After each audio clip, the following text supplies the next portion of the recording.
पंचन कारो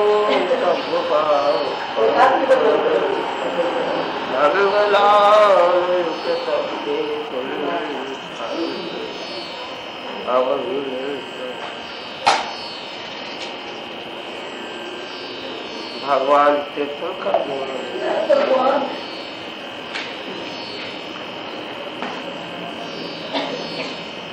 समस्त जीवों का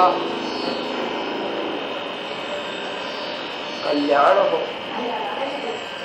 समस्त जीव सुखी बने, जन्म मरण से मुक्त हो जाए,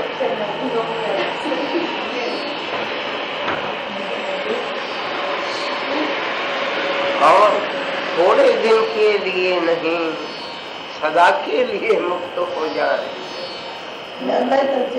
ऐसी भाव दया जिनकी प्रकट हो जाती है, ऐसे उत्कृष्ट परिणाम आते हैं। सब जीव तीर्थंकर नाम कर्म बन। आप शास्त्र पूजा में गाते हैं, सभी जीव कर्म शास्त्री ऐसी भाव दया मन उल्लासी, ऐसी भाव दया जिनके मन में उल्लसित हो जाती है, स्वभाव प्रकट हो जाती, वे आत्मा उस भाव दया के परिणाम से तीर्थंकर नाम कर्म, और जब से तीर्थंकर नाम कर्म बनता है तभी से वे द्रव्य तीर्थंकर बन जाते हैं, क्योंकि शास्त्रकार कहते हैं तीर्थंकर नाम कर्म का बांधते ही अंतर्मुहूर्त में उदय आ जाता है। तीर्थंकर नाम कर्म बांधते ही अंतर्मुहूर्त में उदय आ जाता है।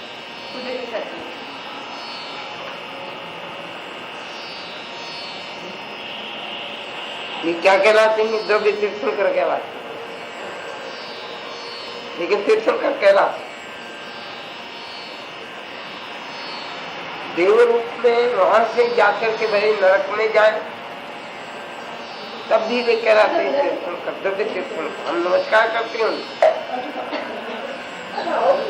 देवता में जाए तो भी वे तीर्थंकर कहलाते हैं, और द्रव्य तीर्थंकर के रूप में उनको हम नमस्कार करते हैं, भावी तीर्थंकर के रूप में नमस्कार करते हैं। नहीं करते? करते हैं कि नहीं बोलते? बड़ी शांति में क्या बोलते हैं? 320 बोलते अतीत जय अय्या सिद्धा देव विसंति नागे काले संपय्ये वर्तमाना सभ्य जीवन बंदा रोज जनकिंची राम तीर्थम जो बोलते हैं उसमें अपन जब तीर्थंकर को नमस्कार। सारी है वह कर्म की प्रकृति हो, कर्म प्रकृति होते हुए वो बंध नहीं, वे बंधनीय बन जाए। ऐसी ऊंची भावना से तीर्थंकर बन, और तीर्थंकर नाम कर्म जब भाव तीर्थंकर, द्रव्य तीर्थंकर उपदेश नहीं देते, याद रखो, द्रव्य तीर्थंकर उपदेश नहीं देते, भाव तीर्थंकर वे बनते हैं। अब केवल ज्ञान हो जाए, चार कर्मों का क्षय हो जाए, घाती कर्म नष्ट हो जाए, तो तीर्थंकर, उस तीर्थंकर नाम कर्म के प्रताप से केवल ज्ञान होते ही करोड़ों देवता 64 ही इंद्र उपस्थित हो जाते, चार ही निकाय के देव, यंत्र, गणपति, व्यंतर, ज्योतिषी और वैमानिक, जो कल्प वाले देव हैं वे सब केवल ज्ञान देव बने और सबका अपना अपना काम बटा हुआ है, कौन क्या काम करे। वे देवता वो अपना काम कर। समरकंद की रचना है, अष्ट महाप्रातिहार्य है, ये सब वे देवता। स्वर्ण सिंहासन पर, स्फटिक सिंहासन पर बैठे हुए, चामर छत्र धारण करते हुए भी वे क्या है? निरागी, विचार, उनसे कोई लेना देना नहीं।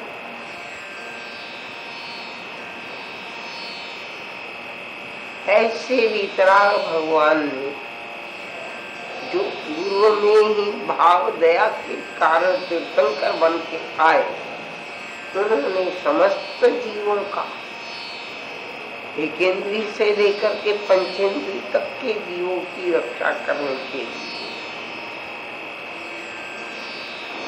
कैसा धर्म बतलाया? अहिंसामय, अहिंसामय धर्म बताते हुए अहिंसा का पालन कैसे हो, क्योंकि सही पालन तभी होता है जब मन की भावनाएं उज्जवल बनती। मन जब उज्जवल बनता है और भावनाओं में परिवर्तन होता है, गंदी भावनाओं की जगह अच्छी भावनाएं पैदा होती है। तो गंदी क्या और अच्छी क्या, ये भी समझ नहीं। क्रोध, मान, माया, लोभ, राग, द्वेष, कलह, ईर्ष्या, द्वेष, 18 ही पाप। 18 ही पाप कौन से? रोज बोलते, प्रतिक्रमण करने वाले रोज बोलते, लेकिन अपने लिए चिंतन नहीं कर पाती कि हम इन पापों से कितने बचे, किन किन पापों से बचे। क्योंकि साधु हो चाहे साधु हो, साधु 12 में धारण करता है, साधु पंच बराबर धारण, तो उसके साधु के हिंसा का सर्वथा त्याग होता है, ग्रस्त के निरपराधी जीवों को मारने का। और ग्रस्त जीवन में जो हिंसा उसके होती है, उसके लिए वो पश्चाताप करता है कि मेरा वो दिन कब आए कि सब हिंसा से बचूं। साधु के यद्यपि हिंसा का सर्वथा त्याग होता है, और हिंसा का सर्वथा त्याग होने के कारण उसकी सारी प्रवृत्ति तो जब तक जीवन है तब तक चलती। जब तक कोई भी जीव है वो जीवन धारण कर रहा है तब तक उसकी प्रवृत्ति चलती है। एक प्रवृत्ति तो कितनी देर के लिए बंद होती है? एक क्षण के लिए। संसार में रहे हुए जीव की प्रवृत्ति एक क्षण के लिए भी बंद नहीं होती। केवल जिस समय कार्बन शरीर मात्र उसके रहता है, एक शरीर को छोड़ करके और दूसरे शरीर में जाके उत्पन्न होता है, उसका बीच का समय बहुत छोटा, बहुत। हम तो उसकी गिनती या उसका अनुमान भी नहीं कर सकते, क्योंकि ज्ञानी कहते हैं हमने एक आंख बंद करके खोली, उसमें तो संख्या समय हो, और विग्रह गति में जीव एक समय, 2 समय या 3 समय ज्यादा ज्यादा, किन्हीं के मत से 4 समय, इससे ज्यादा विग्रह गति में रहता नहीं। वहां तक जीव निष्क्रिय रहता है। केवल सक्रिय बनती है उसका वो कार्बन शरीर, और उसमें रहा हुआ अनुपूर्वी नाम कर, वो सक्रिय बनकर के उस आत्मा को वो जिस गति में जाने का उसने आयु बांधा है, उस गति के अंदर वो नहीं। ये सूक्ष्म बात है समझने की, अपने जैनों की खास बात है। जबकि दूसरे कहते हैं यमराज ले जाते, अन्य धर्म वाले क्या मानते हैं? यमराज ले जाते। अपन क्या मानते हैं? यमराज यमराज कोई नहीं, उसकी अपनी ही अनुपूर्वी, उस जीव ने जो बांधी है जो गति, और गति के साथ अनुपूर्वी 4 गति है, नरक गति, तिर्यंत गति, मनुष्य गति और देव गति।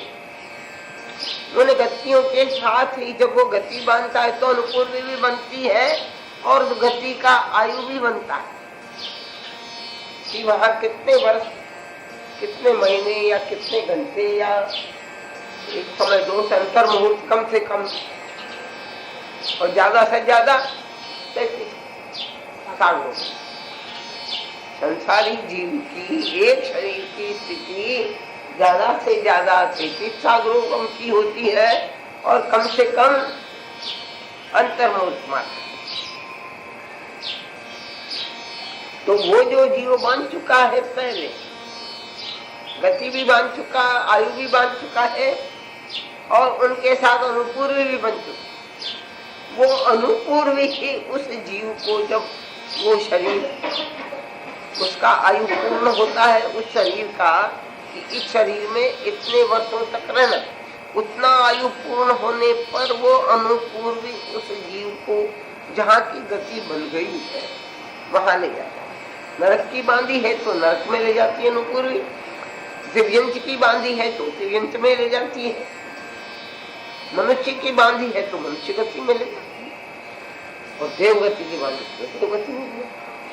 अनुपूर्वी, तो उस अनुपूर्वी के कारण वो जीव जहाँ उत्पन्न हुआ कि वहीं सक्रिय बन जाते हैं। और कर्म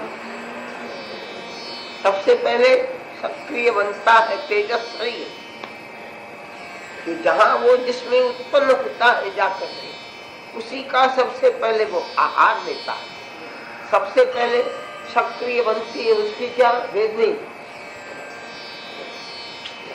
और वेदनी के साथ सुधा, भूख, और भूख के साथ बचाने की शक्ति तेजस शरीर।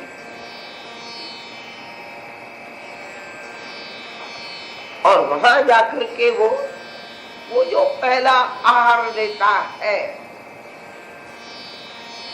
नरक का जीव भी आहार लेता है, तिर्यंश का जीव भी आहार लेता है, और मनुष्य का जीव भी आहार लेता है।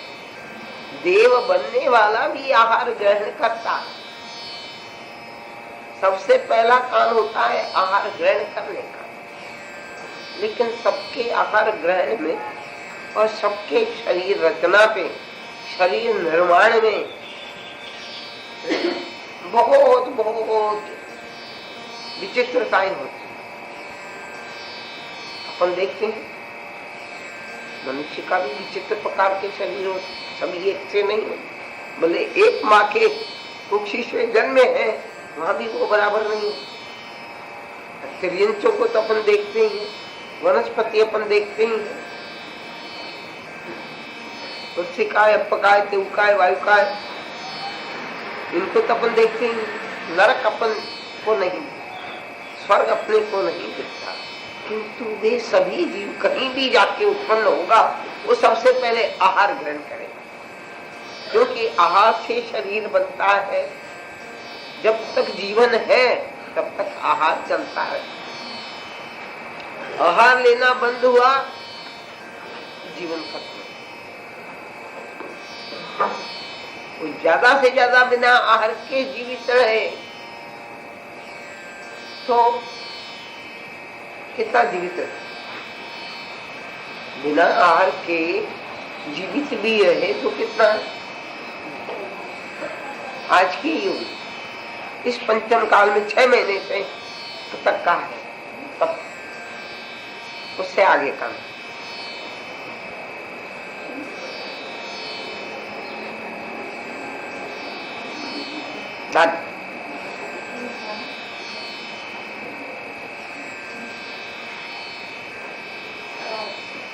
कहा जाए।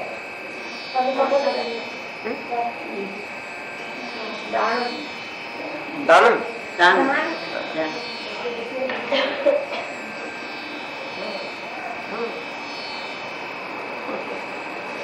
तो आहार ग्रहण करता है, वहीं वो सक्रियता शुरू होती है। सबसे पहली सक्रियता शुरू होती है तेजस शरीर की। तेजस शरीर सक्रिय बनता है, वो आहार को पचाता है, उससे उसका शरीर बनता है।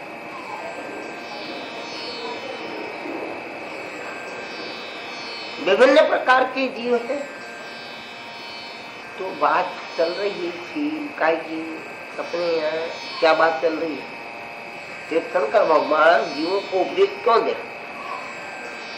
जब वे केवल ज्ञान केवल दर्शन प्राप्त कर लेते हैं, उनके 4 कर्मों का क्षय हो जाता है। केवल ज्ञान केवल दर्शन प्राप्त करते तीर्थंकर भाव तीर्थंकर बन जाते हैं और भाव तीर्थंकर उपदेश देते हैं। उनका सबसे पहला उपदेश क्या होता है?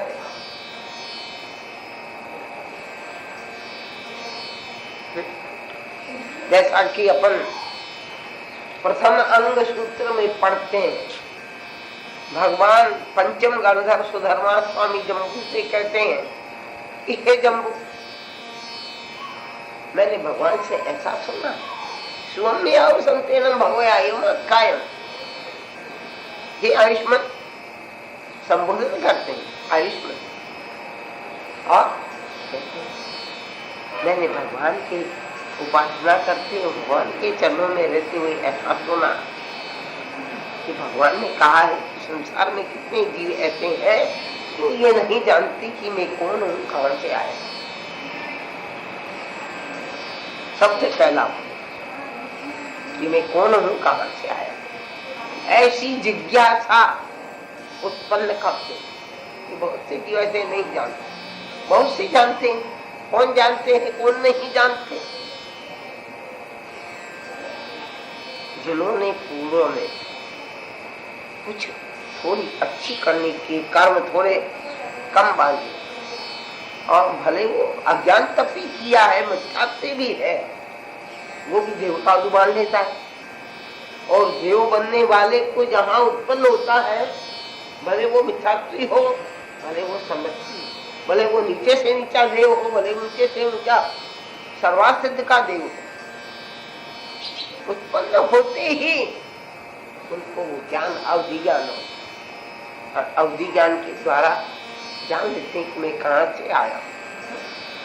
इसलिए भगवान ने कहा सभी नहीं, कितने कुछ जीव ऐसे हैं जो नहीं जानते। कहां जानते? अपन कहां जानते?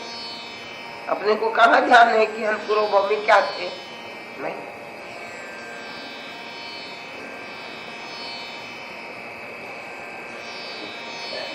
तो इस प्रकार से भगवान उपदेश देते हुए जीवों को ये जिज्ञासा उत्पन्न करते हैं कि ये जिज्ञासा हो पैदा कि मैं कौन, कहां से आया, किस गति से आया हूं, इससे पहले किस शरीर में था, किस कारण से मनुष्य बना हूं, किस कारण से अच्छे कुल में उत्पन्न हुआ हूं, किस कारण से स्वस्थ शरीर वाला, सुंदर शरीर वाला, आधे शरीर वाला बना। ऐसा विचार आता है क्या? बहुत कम। इसीलिए भगवान कहते हैं बहुत कम ऐसे जीव हैं कि जिनको ऐसा विचार आता हो कि मैं कहां से आया, मैं पूर्व में क्या था। बहुत कोई बिरले, लाखों करोड़ों में कोई थोड़े जीव होते हैं कि जिनको ये विचार आता है। तब विचार आता है, स्वयं के पास ज्ञान नहीं, जान नहीं सकता हो, तब ज्ञानियों से पूछता है। केवल ज्ञान के अतिरिक्त, केवल ज्ञानी तो सब जानते ही है, बताते ही हैं, लेकिन उनसे भी अतिरिक्त बहुत सी ऐसी विधाएं, बहुत सा ऐसा विज्ञान है, बहुत सी ऐसी विद्याएं हैं कि जिनसे जीव को साक्षात नहीं तो अनुमान तो होता है। साक्षात नहीं हो तो अनुमान होता है, और साक्षात नहीं होने पर भी जब वो लक्षण सुनता है वैसा कि उन्होंने ऐसे ऐसे काम किए होंगे इसलिए मैं ऐसा बना। जब मैं ज्ञानियों के मुख से सुनता है, किसी ज्योतिषी के मुख से सुनता है, या किसी देवी देव के मुंह से सुनता है, तब उसे थोड़ा ध्यान होता है मैंने ऐसा किया, उसके कारण से मैं ऐसा बना। और आज के युग में तो अविश्वास ज्यादा, कोई किसी का भी विश्वास करने को तैयार नहीं। क्या अच्छा ये बता है, तो सब गप बातें हैं, कहते हैं ये तो सब पैसा कमाने की हिकमत है और कुछ क्या रखा है, कुछ नहीं। विचारवाद सभी तरह के, मतलब कहने का यह है कि बहुत कम जीवों को ये शंका होती है, और शंका होने पर भी किसी से पूछने पर भी विश्वास भी कम होता है। और मानते हैं विश्वास है कि कहीं न कहीं अच्छा कर्म करे जैसे मनुष्य जन्म मिले है। ये तो इतना तो अनुमान तो देखना तो मनुष्य जन्म में सब देखो ना। हाँ, तो हमसे दूसरे जंतु जीव जंतु कितने पराधीन हैं बेचारे। देखना तो लगेगा हम कितने स्वाधीन हैं उनकी अपेक्षा। तो ऐसा विचार करें तो इसीलिए भगवान का कि बिरलों को सभी को नहीं होता, बिरलों को विचार, और वे ऐसा विचार करने वाले जीव ही धर्म के योग्य होते हैं। और जिनको ऐसा विचार नहीं आता कि मैं कौन था, मैंने क्या पुण्य पाप किया कि जिससे यहाँ बना मनुष्य बना, ऐसा विचार ये क्या है, भक्ति की निशानी, उन्नति की निशानी, आत्मोत्कर्ष की निशानी। वह आत्मोत्कर्ष कर सकता है जिसे ऐसा विचार आवे, वो योग्य होता है, धर्म श्रवण के योग्य होता है, क्योंकि उसे आवश्यकता है। उसने धर्म का फल समझ लिया है कि ये धर्म का फल है। मैं जो मनुष्य बना और इतनी समृद्धि संपत्ति आदि या और जीवों की अपेक्षा से हम बहुत सुखी बने, ये सब धर्म का ही प्रचार। उसको धर्म की फिर और करने की इच्छा होती है कि मैं करूं। तो ऐसे इच्छा वालों के लिए ही धर्म बनता है। अब वो धर्म क्या है उसे समझे, क्या करे मनुष्य, क्या करे कि जिससे वह उत्तरोत्तर सुखी बनता चला जाए। क्योंकि सुख सबको प्रिय है, सब दुख के द्वेषी है, और सुख सबको चाहिए। छोटे से छोटा जीव है, त्रस्त है बेचारा, चाहे वो स्थावर है, स्थावर को भी सुख चाहिए। ये पेड़ पौधे हैं, इनको नहीं सींचो तो मुरझा जाए, सूख जाए, नहीं तो कुछ खाने नहीं मिलता। उनका खाना है, पानी सींचना है तो उनका आहार है। और भी कई प्रकार के खाद आदि जो दिए जाते हैं वो उनके आहार है। हमको भी खाना नहीं मिले तो सूख जाए, दुबले तो कोई क्या मरे, नहीं तो खाना कम कर दो।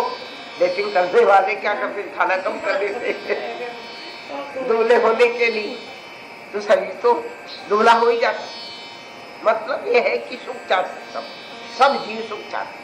अब सब जीव सुख जाते हैं तो सुख कैसे मिले? सुख का मार्ग कौन सा? हम बाह्य सुखों में पड़े हुए, हम समझते हैं अच्छा खाना मिले, अच्छे वस्त्र आदि मिल जाए तो हमें सुख, अच्छा परिवार मिल जाए तो सुख मिले, अच्छी संपत्ति हो, मान सम्मान हो तो सुख, उनमें सुख माने बैठे। उस सुख तक की हमारी दृष्टि जाती है। किंतु दुख, मरने का दुख तो सबके साथ लगा हुआ है। भले और छाता वेदनी का उदय है तो बीमारी नहीं आई।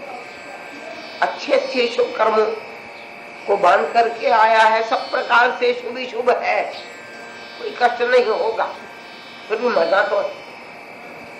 भले वो कितना सुखी से दुखी है और कितनी लंबी उम्र हो गई है, फिर भी मर जाता है। मरने का तो दुख है ना। इसीलिए सबसे बड़ा दुख क्या बतलाया? सबसे ज्यादा दुख, सबसे बड़ा दुख किसी भी जीव को कुछ हो, सबसे बड़ा दुख मरने का। भले